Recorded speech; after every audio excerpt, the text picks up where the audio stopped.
बोलो श्री सद्गुरु महाराज की जय।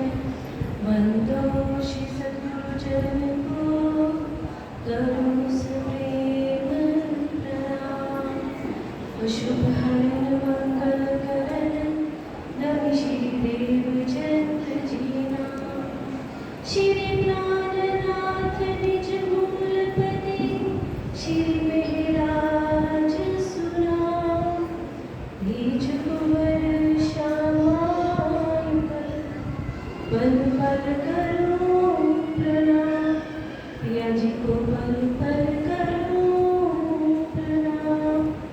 मंच पर उपस्थित सभी विद्वत मंडल और मेरे प्राणों के आधार मेरे बालाजी सुंदर साहब के चरणों में मेरा कोटान कोट प्रणाम जी। जैसा कि आप सबको विदित है कि आज की प्रवचन प्रतियोगिता का विषय है सद्गुरु महिमा। सुंदर साहब जी, सद्गुरु महिमा को जानने से पहले यह अति आवश्यक है कि हम ये जानें कि सच्चा सद्गुरु कौन होता है। इस विषय में कबीर जी कहते हैं, कबीर सात गुरु संसार में, कबीर सात गुरु संसार में, सेवक सब संसार, सद्गुरु सोई जो जानिए, भवजल उतरे पार। अर्थात इस संसार में लोग कई प्रकार के गुरु धारण करते हैं। कोई अपने माता पिता को गुरु मानता है, कोई अपने शिक्षक को गुरु मानता है, कोई किसी ज्ञानी पंडित विद्वान को गुरु मानता है। परंतु सद्गुरु तो वही होता है ना, जो हमें इस काल माया के ब्रह्मांड से बाहर निकाल कर हमें परम धाम की ओर ले जाता है। इसी विषय में सुंदर साहब जी वाणी क्या कहती है, या में सद्गुरु मिले तो संसे भाने, पैंडा दिखावे पार, तब सकल सबद को अर्थ बुझे, सब गम पड़े संसार। अर्थात जो सद्गुरु होते हैं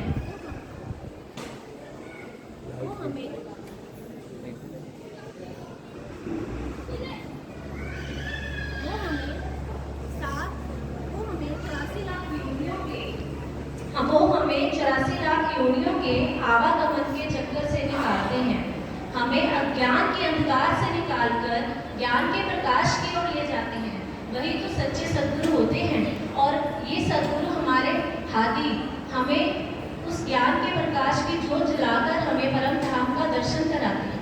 सुंदर साहब जी, हम सब में से लगभग सभी गृहस्थ जीवन से संबंध रखते हैं। रोज माया की कोई ना कोई परीक्षा हमारे सामने आती रहती है और कई बार ये परीक्षा इतनी ज़्यादा कठिन हो जाती है कि हमसे इसका समाधान नहीं हो पाता। तब हम अपने सद्गुरु की आगे अर्जी करते हैं कि सद्गुरु अब आप ही संभालिए। और हमारे देखते ही देखते वो पहाड़ जैसी समस्या एकदम राई के समान हो जाती है। यही तो है उस सद्गुरु की महिमा, यही तो है उस सद्गुरु का प्यार।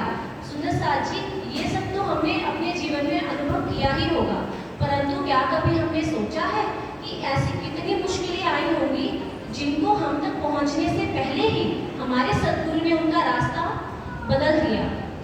इससे पहले कि हमारा पैर किसी कांटे पर पड़े, सद्गुरु उस कांटे को भी फूल बना देते हैं। यही हमारे सद्गुरु की महिमा है। जो सच्चे सद्गुरु होते हैं, जैसे हमारे हाथी सरकार श्री, वो जानते हैं कि वो कैसे माया से हमें निकाल कर यहाँ पर लाते हैं ताकि हम धाम के सुख प्राप्त कर सकें। इन्हीं धाम के सुखों के कारण ही हम सब यहाँ हर साल उपस्थित होते हैं। सद्गुरु महिमा के बारे में वाणी क्या कहती है, गुरु कंचन गुरु पारस गुरु चंदन परमान, तुम सतगुरु दीपक भय कियो जो आप समान। सुंदर साहब जी, यदि हम सद्गुरु को कंचन के समान समझते हैं, पारस के समान समझते हैं, तो वो हमें सिर्फ सोना बना सकते हैं, पारस नहीं। यदि हम उनको चंदन के समान समझें तो वो हमें सिर्फ चंदन की खुशबू दे सकते हैं, हमें चंदन नहीं बना सकते। पर जो सच्चा सद्गुरु होता है वो हमें दीपक के समान उज्ज्वलित कर देता है। जैसे अब दिवाली आएगी, हम सब क्या करते हैं, हम सब दिए लेते हैं, उनमें घी तेल भरते हैं, बाती लगाते हैं, एक दिया जलाते हैं और उसी से सारे दिए को रोशन कर देते हैं।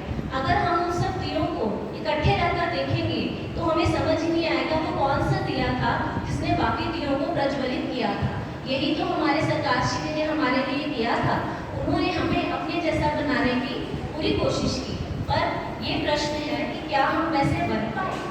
इसी वाक्य को ध्यान में रखते हुए भजन की कुछ पंक्तियां सरापे यथार्थ लगती हैं। क्या थी मैं क्या बनी हूँ, ये बात मैं ना भूलूं, तूने मुझे बनाया, औकात मैं ना भूलूं, जो कुछ है पास मेरे,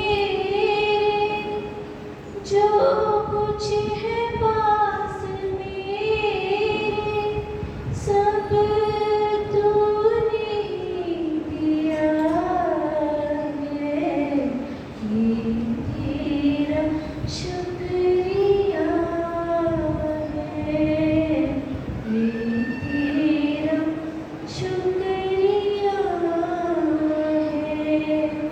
सुंदर साथ जी, अगर हम श्री मुखबानी पढ़ें और श्री पीतर साहब पढ़ें, उसमें कई ऐसे प्रकरण हैं जिसमें हमें सद्गुरु की महिमा का अनुभव होता है। जागीरतन श्री सरकार श्री और परमहंस श्री रामरतन जी महाराज के जीवनी में भी कई ऐसे वृत्तांत आते हैं जिसमें पता चलता है कि कैसे उन्होंने खुद को अपने आप के सद्गुरु पर न्यौछावर किया था, हादी के कदमों पर चले थे, और कैसे हादी ने उनके लिए कितने त्याग किए, उन पर कितनी मेहर बरसाई। इसी प्रकार सुंदर जी, यदि हम भी अपने हादी के कदमों पर कदम रखते हुए उन पर सब कुछ न्यौछावर कर देंगे, तो तभी हम उस हादी की, अपने सद्गुरु की महिमा का अनुभव कर पाएंगे। सुंदर साथ जी, शब्द यहीं के हैं, बोल यहीं के हैं। अगर मुझसे कोई क्षमा हो, कोई गलती हो गई हो, तो मुझे क्षमा कर दीजिएगा। आपके चरणों में कोटान कोट प्रणाम जी।